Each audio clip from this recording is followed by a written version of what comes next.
शिमला की आखिरी चढ़ाई एक अलग ही अनुभव है। जैसे जैसे सड़क ऊपर के पहाड़ों में घूमती है, मैदानी इलाकों की नमी भरी हवा की जगह ठंडी चीड़ की खुशबू वाली हवा आने लगती है। धुंध के बीच से औपनिवेशिक जमाने की इमारतें अपनी नुकीली छतों और ट्यूडर शैली के डिजाइन के साथ दिखाई देती हैं, जो ऊंचे हरे पहाड़ों में और भी अलग चमक बिखेरती हैं। ये पहली मुलाकात तुरंत शहर का असली रंग दिखाती है। शिमला एक ऐसा शहर है जहां औपनिवेशिक सपने और पहाड़ी सच्चाई एक साथ चलती कहानी सुनाते हैं। ये शहर पहाड़ों की रानी कहलाता है और ये नाम इसे पूरी तरह सही ढंग से बयान करता है। 7 मुख्य पहाड़ियों जैसे जाखू, प्रोस्पेक्ट हिल और ऑब्जर्वेटरी हिल पर बसा ये शहर चारों तरफ के नज़ारों पर शानदार पकड़ रखता है। ये कभी उस राजधानी की तरह था जिसने दुनिया के बड़े हिस्से पर शासन किया। किसी भी यात्री के लिए इसकी पहली झलक ऐसा एहसास देती है मानो समय यहीं ठहर गया हो। पुराने लोहे के लैंप पोस्ट, इमारतों और सड़कों के अंग्रेजी नाम और औपनिवेशिक समय की भव्य इमारतें आज भी उस दौर की याद दिलाती हैं। इन्हें बड़े ध्यान से संभाल कर रखा गया है ताकि इसकी घुमावदार और ढलानदार गलियों में इतिहास की कहानी खुलती चली जाए।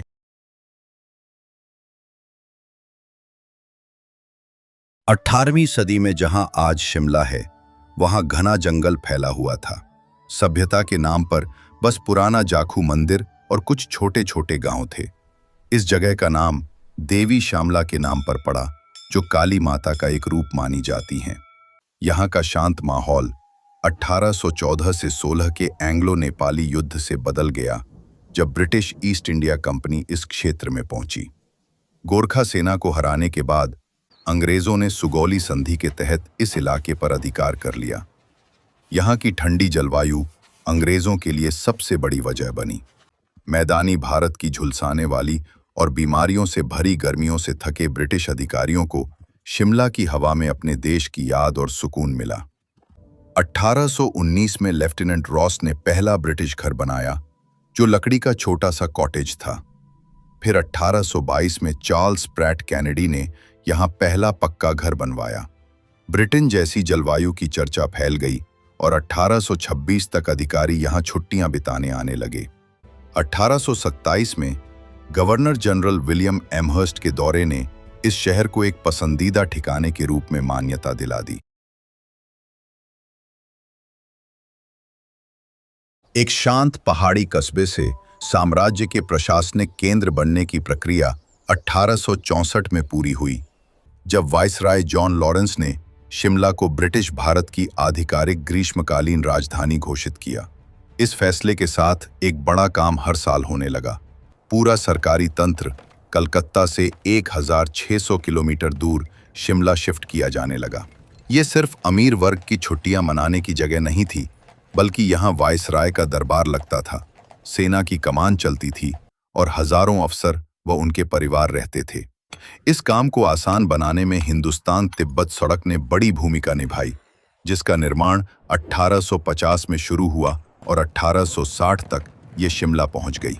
लगभग 100 साल तक, अप्रैल से अक्टूबर तक, शिमला से ही पूरे भारतीय उपमहाद्वीप, आज का भारत, पाकिस्तान, बांग्लादेश, बर्मा और श्रीलंका की नीतियां और फैसले तय किए जाते थे।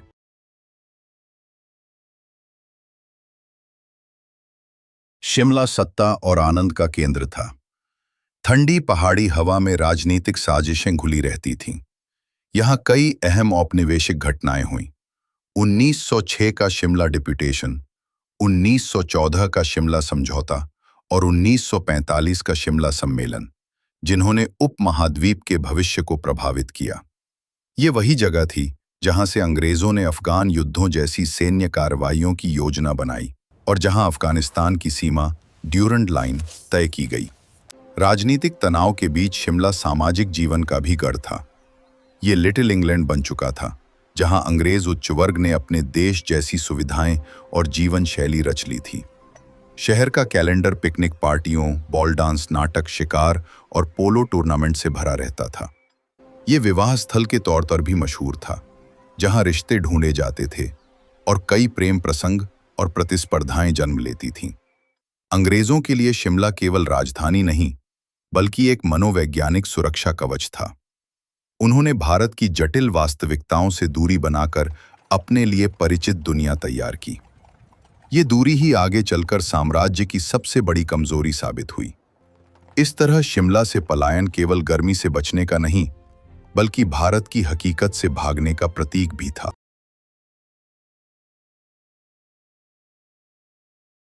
यहाँ का सामाजिक और वास्तुकला का केंद्र द रिज है, जिसे उससे जुड़ी सड़क मॉल रोड ने एक विशाल सार्वजनिक मंच का रूप दिया है।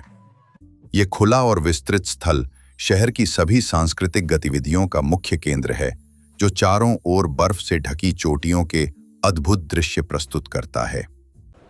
ये जगह एक मुख्य सैरगाह की तरह काम करती है, जो शहर के बड़े हिस्सों को जोड़ती है। ये पूरब में जाखू मंदिर से लेकर पश्चिम में स्कैंडल पॉइंट तक फैली है, जहां ये मॉल रोड से मिलती है। इस भीड़भाड़ वाले चौक के नीचे अंग्रेजी हुकूमत के समय का बना एक बड़ा जलाशय है, जो 1880 के दशक में बनाया गया था। इसमें 40 लाख लीटर से ज्यादा पानी रखने की क्षमता है और ये 100 साल से भी ज्यादा समय से शहर के लिए जीवन रेखा बना हुआ है। मॉल रोड पर घूमना शिमला की सैर का जरूरी हिस्सा माना जाता है। ये पैदल चलने वालों के लिए बनी सड़क है, जिसके दोनों ओर अंग्रेजों के जमाने की इमारतें हैं। इन इमारतों में दुकानें, कैफे और पुराने घर हैं, जिनमें अब भी पुरानी दुनिया का आकर्षण झलकता है। द रिज और मॉल रोड मिलकर एक ऐसा खूबसूरत नज़ारा पेश करते हैं, जिसे सार्वजनिक जीवन और घूमने फिरने के लिए खास तौर पर बनाया गया था।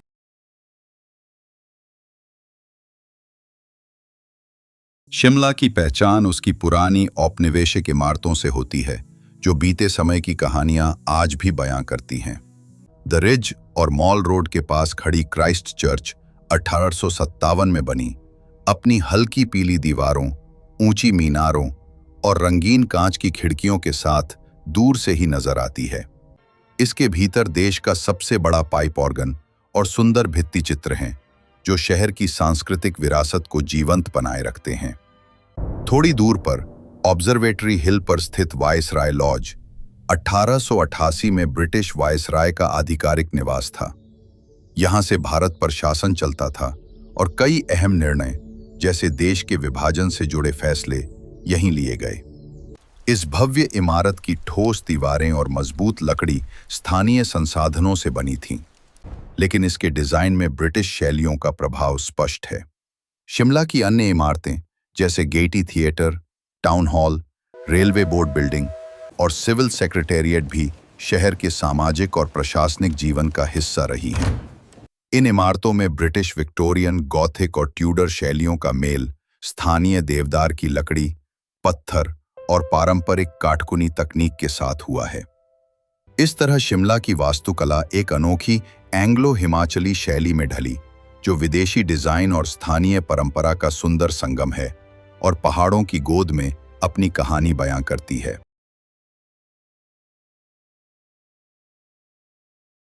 शिमला को गर्मियों की राजधानी बनाना आसान काम नहीं था।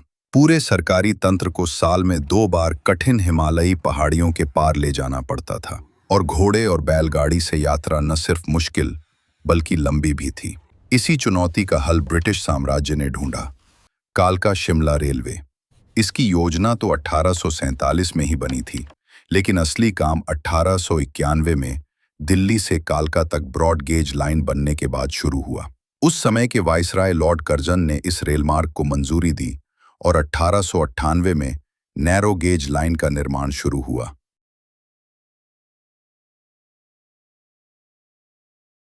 ये रेलवे एक शानदार इंजीनियरिंग उपलब्धि है। केवल 96 किलोमीटर की दूरी में ये ट्रैक खतरनाक शिवालिक पहाड़ियों के बीच 1400 मीटर तक चढ़ता है। इंजीनियरों ने इस चुनौती को स्वीकार किया और 864 पुल बनाए, जिनमें कुछ बहुधार वाले वाइडक्ट थे, जो रोमनों के एक्वाडक्ट जैसी लगती थीं। पहाड़ों को काटकर 103 सुरंगें बनाई गईं, जिनमें से 102 आज भी इस्तेमाल होती हैं। रेलवे 912 मोड़ों से होकर गुजरती है, जिनमें सबसे तीव्र मोड़ की त्रिज्या सिर्फ 38 मीटर है। बारोक की सबसे लंबी सुरंग 1 किलोमीटर से भी लंबी है। अंत में 9 नवंबर 1903 को ये रेलवे यात्रियों के लिए खुला और शिमला हमेशा के लिए भारत से जुड़ गया। इस अद्भुत उपलब्धि और ऐतिहासिक महत्व को देखते हुए इसे 2008 में यूनेस्को विश्व धरोहर स्थल घोषित किया गया।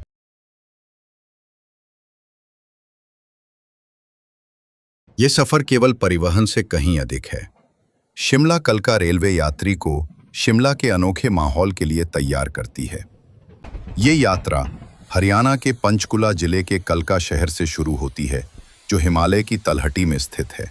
धीमी चगिंग और पहाड़ी चढ़ाई एक आरामदायक गति देती है, जो आधुनिक जीवन की भाग दौड़ से अलग कर देती है। यात्रा लगभग 4 से 5 घंटे की होती है और पहाड़ों, घाटियों और मनमोहक छोटे छोटे गांवों के दृश्य दिखाती है। ये रेलवे 20 से अधिक छोटे छोटे स्टेशनों से गुजरती है, जिनमें से हर एक का अपना आकर्षण है। धीरे धीरे यात्री हिमालयी हिल स्टेशन की ठंडी और व्यवस्थित दुनिया में घुल जाता है। शिमला कलका रेलवे केवल एक परिवहन का साधन नहीं, बल्कि शिमला अनुभव का मुख्य मंच है, जो मैदानों से पहाड़ों तक का एक जीवंत और सिनेमाई सफर प्रदान करती है।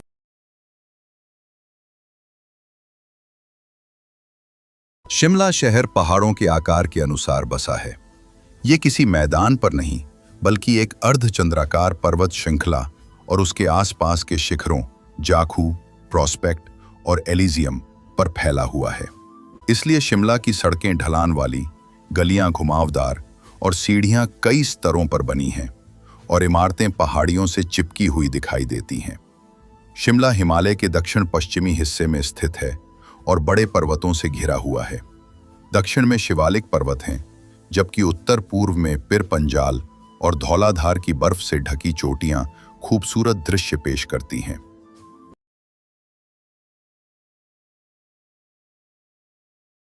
शिमला का अनुभव उसके प्राकृतिक वातावरण से जुड़ा हुआ है। शहर घने जंगलों से घिरा है, जिनमें चीड़, बलूत और बुरांश के पेड़ शामिल हैं। इनमें सबसे खास है भव्य देवदार, जिसकी ऊंची उपस्थिति और खास खुशबू शहर की पहचान बन गई है। ठंडी पहाड़ी हवा इन पुराने पेड़ों और वसंत में खिलने वाले जंगली फूलों की खुशबू के साथ मन को ताजगी और सुकून देती है और लगातार शहर के हिमालयी वातावरण की याद दिलाती है।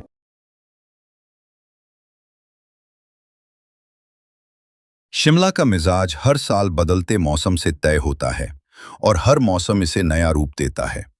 गर्मियों में मार्च से जून यहाँ का मौसम हल्का और सुहावना रहता है, जो मैदानों की तपन से बचने वालों के लिए आदर्श जगह बन जाता है। पहाड़ियाँ खिले हुए फूलों से सज जाती हैं और शहर सैलानियों से भरा रहता है। बरसात जुलाई से सितंबर में शिमला हरा भरा और धुंध से ढका हुआ स्वर्ग लगता है। वातावरण शांत और ठंडी हवा से भर जाता है, लेकिन तेज बारिश के कारण भूस्खलन जैसी परेशानियां भी सामने आती हैं। सर्दियों नवंबर से फरवरी में लगातार होने वाली बर्फबारी पूरे शहर को सफेद चादर से ढक देती है। ये मौसम शिमला को जादुई और रोमांटिक बना देता है, जहां लोग विंटर स्पोर्ट्स और आरामदायक छुट्टियों का आनंद लेते हैं। शिमला का प्राकृतिक वातावरण उसकी कहानी का सिर्फ पृष्ठभूमि नहीं, बल्कि सक्रिय हिस्सा है। अंग्रेजों ने इसे जलवायु के कारण चुना था, लेकिन हिमालय का भूगोल और बदलता मौसम हमेशा ये दिखाता रहा है कि इंसानी योजनाएं प्रकृति की विशाल शक्ति के सामने सीमित हैं।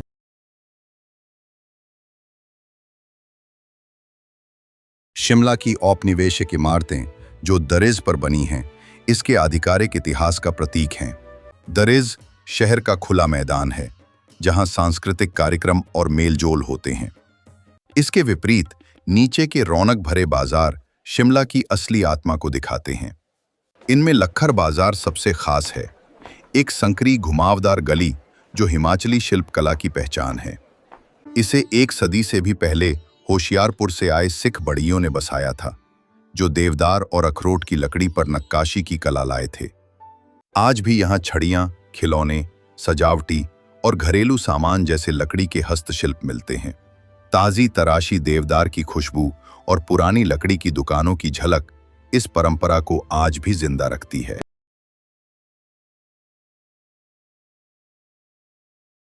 शिमला के बाजार इसकी खान-पान संस्कृति के भी केंद्र हैं। यहाँ की गलियां स्ट्रीट फूड और छोटे-छोटे ढाबों से उठती खुशबुओं से भरी रहती हैं, जो ठंडे पहाड़ी मौसम में सुकून देती हैं। सैलानी गर्मा गर्म थुक्पा, एक तिब्बती नूडल सूप का स्वाद ले सकते हैं या फिर स्थानीय व्यंजन सिद्धू का मजा उठा सकते हैं। ये भाप में पकी रोटी होती है जिसमें खसखस या अखरोट भरा होता है।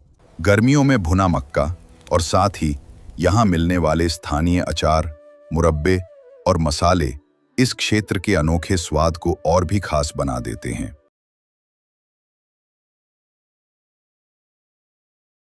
शिमला के बाजार, लक्कड़ बाजार, लोअर बाजार और तिब्बतन मार्केट स्थानीय संस्कृति की असली पहचान है। जहां द मॉल और द रिज ब्रिटिश शासन के लिए बने थे, वहीं ये बाजार आम लोगों के लिए व्यापार और संस्कृति के जीवंत केंद्र रहे हैं और आज भी हैं। यहाँ हिमाचली और तिब्बती परंपराएं स्पष्ट दिखती हैं। ऊन के शॉल, पारंपरिक टोपी, कालीन, आभूषण और स्थानीय खान-पान। औपनिवेशिक इमारतें इतिहास की धरोहर हैं, जबकि ये बाजार आज भी सांस लेते हुए बदलते और बढ़ते रहते हैं। यही अंतर बताता है कि शिमला की पहचान सिर्फ उसके उपनिवेशवादी अतीत से नहीं, बल्कि वर्तमान में जीवित स्थानीय संस्कृति और परंपराओं से भी बनती है।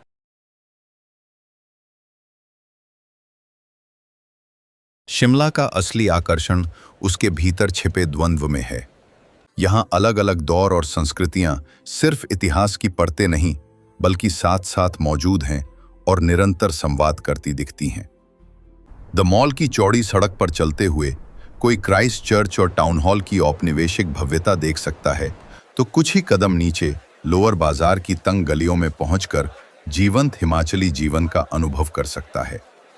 शिमला सिर्फ अतीत में जमे स्मारकों का शहर नहीं, बल्कि एक बदलता हुआ परिदृश्य है, जहां औपनिवेशिक धरोहर और स्थानीय संस्कृति का संगम हिमालय की अद्भुत पृष्ठभूमि पर लगातार चलता रहता है।